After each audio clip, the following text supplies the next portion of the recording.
नमस्कार सांग माने आसंतु आज पुणी थरे टिके कथा हेबा। आजिर कथार टॉपिक हेउछि बापा। बापा शब्दर अर्थ समस्तंकु जणा। बापा हेउचंती समस्तंक पई एक गरियसी आकाश ठारू भी चिरंतन सत्य।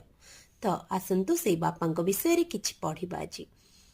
मो बापा मो पाई सुपर हीरो अटंती। एही शब्दटी आपण सबु झियो बा पुओ मानक मुहरु सुनिबाकू पांती, किंतु तथापि आम समाज रे वृद्धाश्रमर कौनसी कमी नहीं। बापा शब्दटी दुईटी मात्र अक्षर को नहीं गढ़ा। एथिरे थिबा विशालता को केही अनुभव करि परिबेनी। बापा संतान उपरे आसुथिबा सबु विपदर सामना करने को प्रस्तुत थांती। बापा तो आकाश ठारू विशाल होइथांती।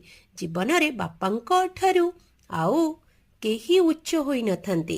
तथापि एही समाज माँ को उच्चतार आख्या दिए एवं बापांकर अभिलाष को कमाई देई थाए, किंतु सबुरी उपरे